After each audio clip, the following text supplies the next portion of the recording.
दोस्तों ये क्या हो रहा है? समुद्र में अचानक सारे जहाज क्यों डूब रही है? एक के बाद एक क्यों डूबते जा रहे हैं? समुद्र में जाना इतना मुश्किल क्यों है? अभी हाल ही की बात है कि टाइटैन पनडुब्बी डूब गई थी, जिसके अंदर 5 अरबपति लोग बहुत ही दर्दनाक मौत से मर गए थे। उनके परिवार वाले इतना रोए थे, इतनी गंभीर थी ये सिचुएशन कि वो 5 अरबपति जो कि टाइटैनिक का मलबा देखने गए थे, उनकी मौत हो गई दोस्तों। और उनमें से एक तो 19 साल का लड़का था जो बेचारा अपने पिता के साथ समुद्र में गया था। वो फादर्स डे की वजह से उनके साथ जाना चाहता था और उसकी तो कोई उम्र भी नहीं थी।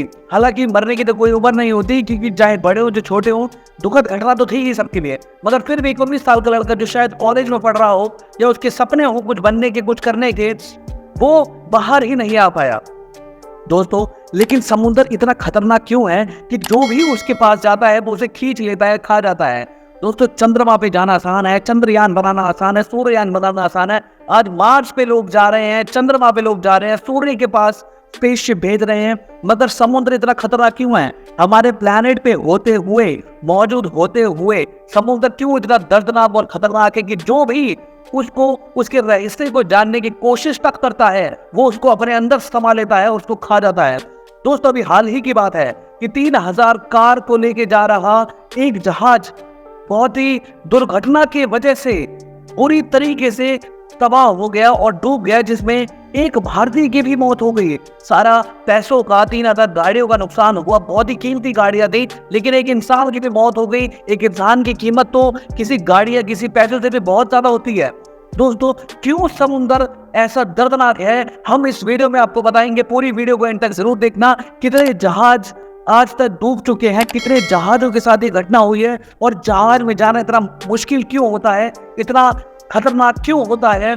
चांद पे जाना, रॉकेट पे जाना, प्लेन में जाना फिर भी इजी है, लेकिन समुद्र इतना खतरनाक क्यों है, इसके बारे में खुलासा करेंगे हम इस वीडियो में दोस्तों। पूरी जानकारी के लिए वीडियो अंत तक जरूर देखना। समुद्र इतना खतरनाक क्यों है? जहां चांद पे जाना आसान है मगर समुद्र में जाना लगभग असंभव है। सिर्फ एक व्यक्ति है, जेम्स कैमरॉन, जो कि कई मर्तबा समुद्र के नीचे जो सबसे गहरा पॉइंट है मिरियाना ट्रेंच तक गया था, और उसने भी बाहर आके कहा था कि आपको नहीं जाना चाहिए क्योंकि समुद्र किसी को माफ नहीं करता। ऐसा मान लीजिए कि समुद्र के अंदर कोई बहुत ही बड़ा सांप है जो भी उसके तल तक पहुंचने की कोशिश करता है, जो भी उसके सतह में पहुंचने की कोशिश करता है, जो भी उसके रहस्यों को, राजों को जानने की कोशिश करता है, समुद्र उसे अपने अंदर समा लेता है और से निकल जाता है जिंदा।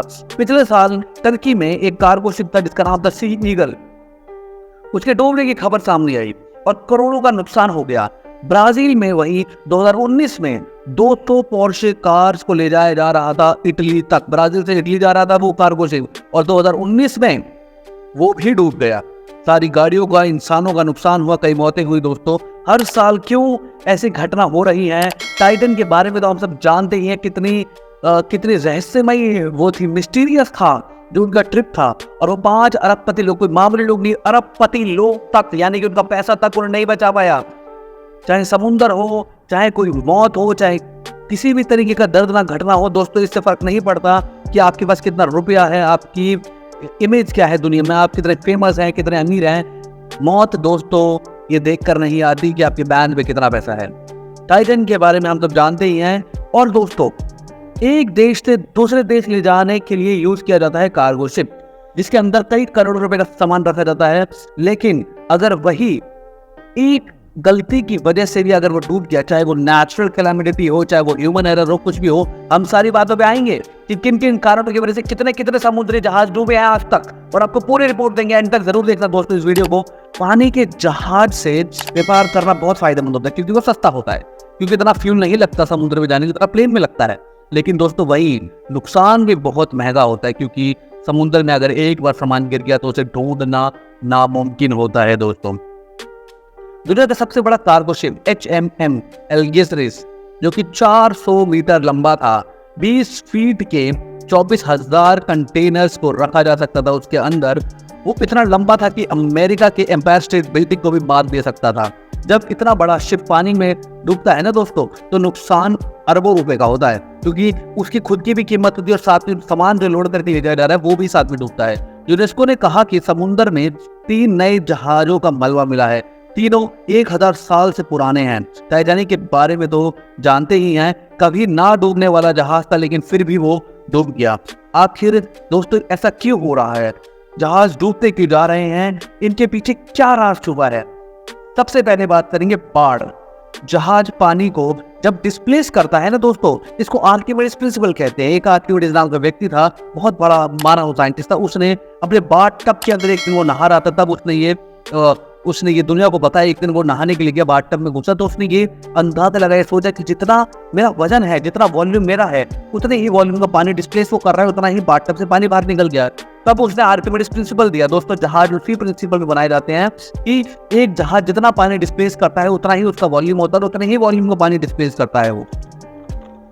वहीं दोस्तों दूसरी तरफ ये जो जहाज हैं इस तरह बनाए जाते हैं कि वो पानी को लगभग बराबर डिस्प्लेस करें, लेकिन अगर कोई जरा सा भी छेद हो जाए तो पानी उसके अंदर भरता जाएगा, जिसकी वजह से जहाज का वेट या वॉल्यूम बढ़ता जाएगा, जिसकी वजह से जो बोट डिस्प्लेस कर रहा है पानी वो कम हो जाएगा और उसका खुद का वॉल्यूम बढ़ जाएगा, जिसकी वजह से वो डूब जाता है। और दोस्तों अलग अलग उसके हिस्से टूटने लग जाते हैं, जिसकी वजह से वो कोलैप्स कर जाता है और डूब जाता है।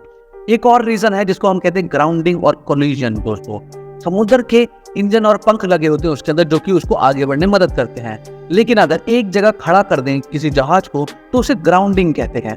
लेकिन पहले लगता था कि अगर समुद्र में कोई तूफान आ रहा है तो उसे ग्राउंड कर दो, यानी कि खड़ा कर दो। लेकिन ऐसा देखने में आया है कि ग्राउंडिंग करने के बाद भी वो डूब जाता है, क्योंकि सबसे पहले उसकी पतवार टूटती है, जिसकी वजह से वो डायरेक्शन नहीं दे पाता अपने जहाज को और वो धीरे धीरे ब्रेक होने लग जाता है और वो डूब जाता है।